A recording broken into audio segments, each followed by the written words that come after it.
What's up and hello guys, it's your host Victor Cabuay and I'm from Quest, the official publications for Guild, and we are here for another episode of Quest Interviews with the one and only Mr. Keiji Iino, President of Guild ID 115, and my friend, what's up? What up, guys? So Mr. KG, malapit ka na graduate. So, it's 2.5 years? 2.5 years. So you've been here in the game development program for 2.5 years. And what would you say about your experience? What makes it extraordinary? Well, for starters, I'm actually not really sure how I would describe my experiences here as extraordinary. However, I would just like to start by saying that the past 2.5 years here in College of Saint Benilde as a game design student has been really fun, has been very fruitful for not only for me but for all the people around me, and you can actually see the growth like in people. You see people starting from the ground up and like reaching at this point right now, and for me at least, I guess my experience here, my journey here in College of Saint Benilde was a journey of self-discovery. Yeah, I would like to call this journey of self-discovery. First and foremost, because back in high school, I had a programming background. Yes. I used to be a programmer for the web development team for my high school.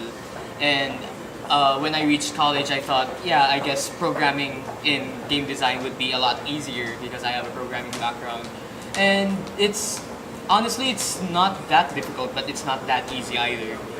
The problem was, like, I guess I wasn't really having fun with being able to program games. Yes. So I ended up going to the art track, and I guess in a sense that was the eureka moment.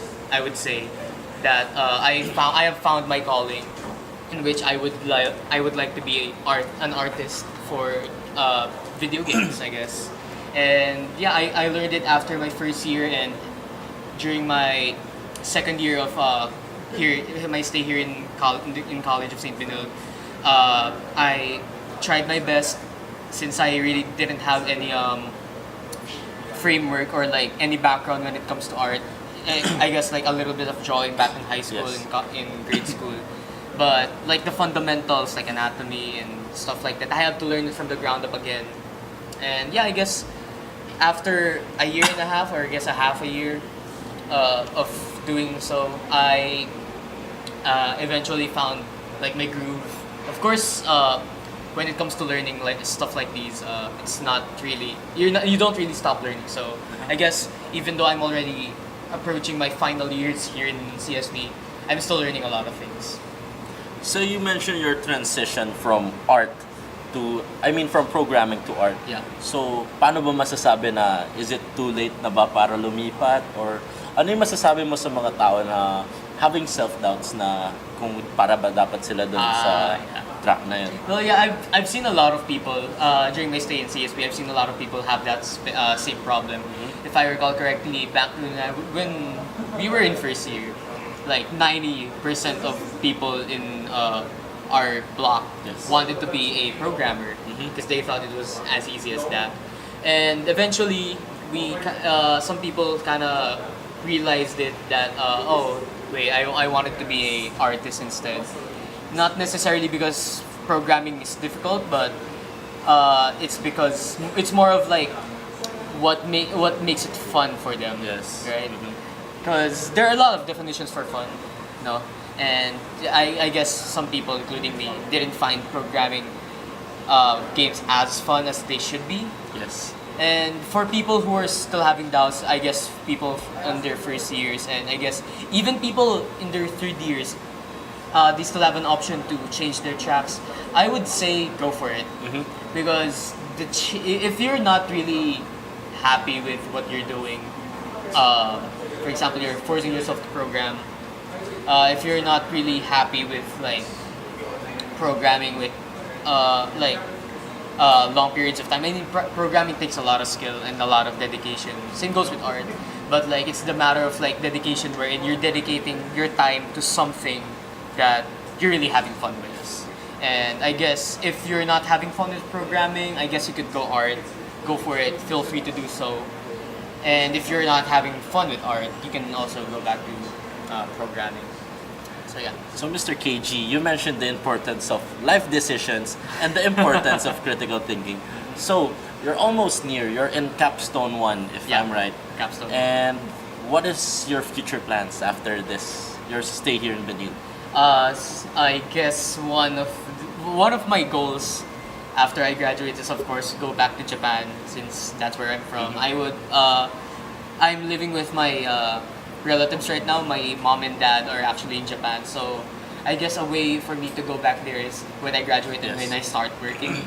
I guess that's a lot easier than going back there without like finishing college and whatnot.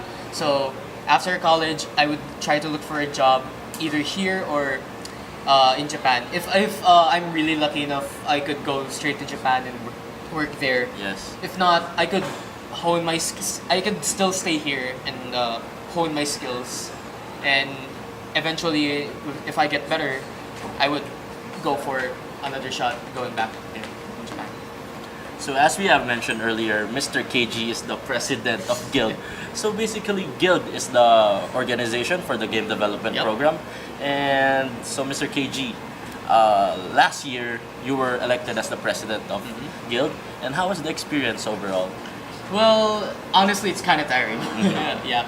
Being president of an organization on this caliber and on this size is not really something easy, especially when the fact that you have to balance it with other stuff like your academics, work, and whatnot. But it's not all that bad. As a president, you have to set the goals and like set the direction for your organization, right? And usually that takes up like as a president, you can't really rely on yourself to do everything, right? So that's where the role of the other members come in, and they help out the president, they help out the entire organization. And I guess it's being a president, it's not really like self-glorification wherein you're the president, Yes. so you must really so you're doing all these things for the organization, right? Well, as a president, you have to sacrifice a lot of stuff, obviously, for the betterment of the organization, but but you have to consider the fact that you're not alone. You have a lot of people. You have people with you that'll help out and stuff like that. So, I guess in a sense, there's not really an I in this organization, but it's more of an us. Yes. Right? It's Guild is a community driven organization with our shared love for video games, of course.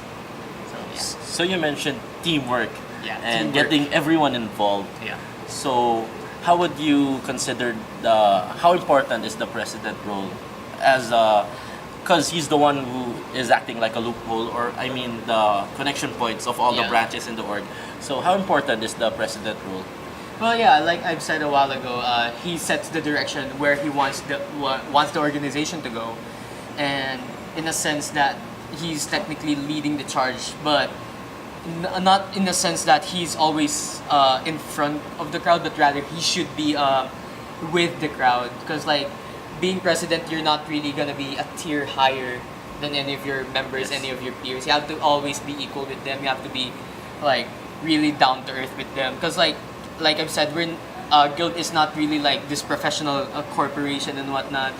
Guild is community driven, and being able to connect with your community is a very very important aspect.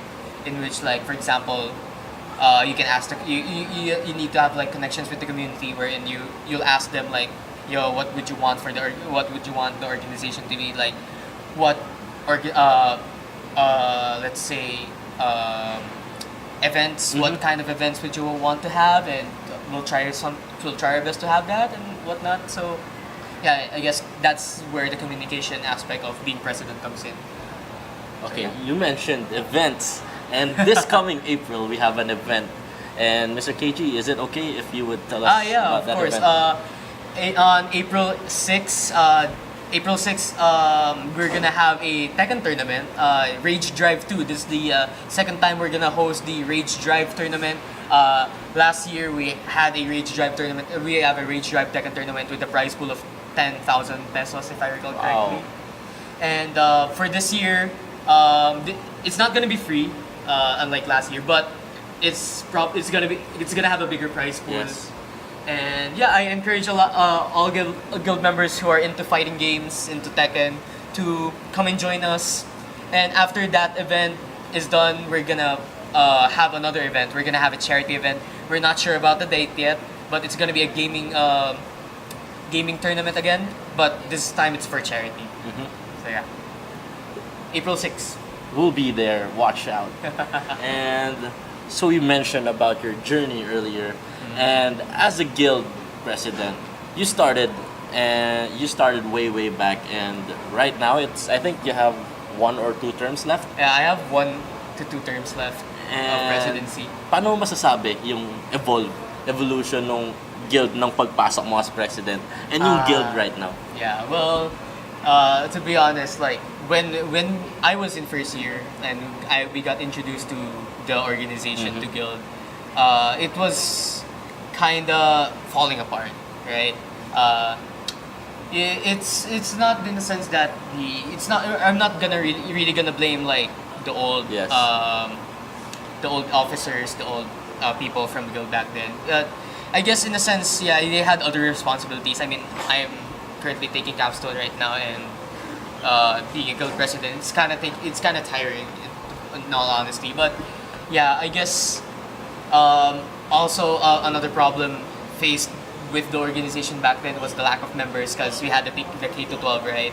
During the K to 12 era, there was a year or 2, if I recall correctly, Yes. that only like a few thousand people enrolled in the college, and for the game design course, we only had like 1 section worth of students, which is you guys. Yeah, our batch.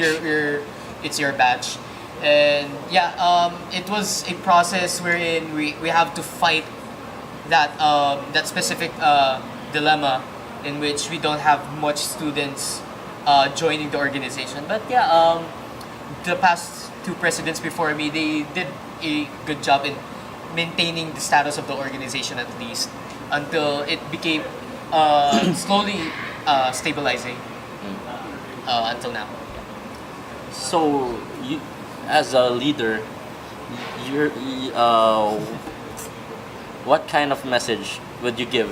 Kasi you'll be passing the torch on to us Yeah. for the 116. So Yeah. what message can you give to the upcoming officers, the For the 116 and the upcoming 117s? Yeah, I guess for the upcoming officers, not only you guys, but beyond you, like siguro like let's look forward like 5 years in the future, like until like your juniors and the juniors Yes. of those juniors.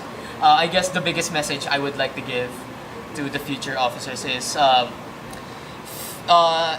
have the passion for this. Like, it's not really something that I should join the organization just for the sake of joining the organization, being an officer, and like getting it in my resume and whatnot. Don't leave it at that. I mean, that's a good starting point, obviously, but the biggest indicator whether you'll be staying in long term in the organization or not is your passion and your love, not only for the organization but for the entire course as well. And another thing I would like to point out, I guess, is that being in this organization is actually the greatest one of the greatest opportunities you'll be here. You'll ever have in the your entire stay here in the college, because being an officer, you'll get to know a lot of people inside and outside of the college, inside the industry, right? Yes. And it's your chance to make connections. It's your chance to get to know the people, and those people will probably and eventually help you out when you graduate, and when you're all alone in the world. After you graduate, of course, you have to look for jobs and whatnot. Asking them for advice, asking them for, people in the industry are like owners of like studios and companies here. So you can apply to them and whatnot. That's a good starting point, in my opinion. And it all starts with being an officer for Guild. So about passion, there is a new thing in Guild right now called the SIG. Yep. What is the SIG? SIGs, we have the new SIGs, or the special interest groups. For the special interest groups, these are like, let's call them mini clubs Yes. inside the organization, because of the sheer amount of the sheer size of the organization as it is right now, compared to like the other organizations inside the college. We need to we needed back then we needed to find a way to connect to every single one of them and to cater to every single one of their needs and wants, because like, let's face it, like not everyone likes the same thing, right? Right. So we have a few people who like fighting games more, and a certain amount of people who like first-person shooters more and stuff like that. And not only for games, but also for like, let's say people wanted to be on the art side of things, right? And on the design side of things, with regards to like, besides programming and whatnot. So what we did is we made the special interest groups to cater to those. The special interest groups is basically comprised of members who are interested in a specific topic or a specific field. For example, like, I guess a good example would be the SIG for fighting games. They have their leader or captain to lead them, and like what they essentially do is they would be brainstorming on like what kind of event they would want Guild to host, with regards to their what they want or what they like. For example, for them, it's Yes. their fighting games. So they coordinate. The captain coordinates with the executive board and the rest of us. So then we'll try to find a way to make the event happen. And I guess it's more of like mini barcadas as well. So like, even after you're done with the organization stuff, and even if you're done after school stuff, yeah, you can, I guess you can hang out and whatnot, because you're part of like this same circle in a sense. So yeah, that's pretty much how the special interest groups work. So special interest groups. We are a special interest groups. Yep. Quest. This is the Quest Publications, and basically, it's a fun experience because we're not the video games type of team, but we're more on giving publicity and covering events and giving our school a way of return of their efforts. And lastly, Mr. KG, what is the importance of mentorship? Mentorship from faculty, parents, and others. Yeah. I guess for game design in general, right? Yes. For GDD. Yeah, it's a really important thing, in my opinion.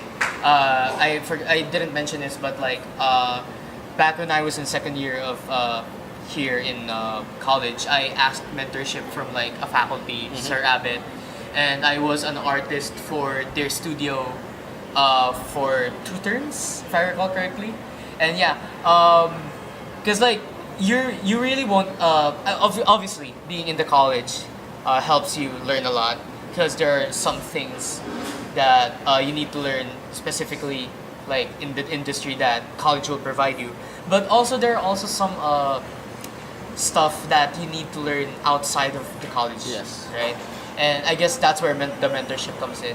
When I was working under their studio, what I've learned, I guess the biggest lesson I've learned while working in our studio was how fast I can make art and assets for games and whatnot. And yeah, that's really something that you can't really learn in a classroom setting, and it gives you like a visual of how would working inside the industry would work, right? So I guess mentorship, if you have a chance, go for it. It's a really fun, not only a fun, but it's really a prosperous, I would say, experience. Yes. For not only the student, but also for the mentors who would mentor you. Yeah. Okay, so before we end this interview, Mr. KG, where can we find you? Where can we contact you? And where can we find the Guild content and Guild page? We'll put all the social media in the description. below. I Below. guess Twitter, Facebook. I guess you can find me at my Facebook as well on my Twitter. And feel free to email me. I'll put the email I guess in the description below. So yeah, feel free to contact me. Feel free to talk to me, befriend me, and stuff, gaming related stuff. So yeah, and obviously game design stuff. Yes. And thank you, Mr. Keiji Iino. And Thank that you has so been much. another episode of the Quest Interviews. Sir Keiji, thank you. Thank you so much, Vic. Hey guys, this is Keiji Iino, President of Gamers Union for Innovation and Leadership Development. If you like this video, feel free to give it a thumbs up. If you want more content like this, feel free to subscribe to the Guild Publication YouTube channel. And if you want more articles, and not only videos, but articles and like tips, I guess, with regards to like game design development here in College of Saint Benilde, feel free to like us at the Gamers Union for Innovation and Leadership Development Facebook page and the Quest Guild publication page. Links down in the description below.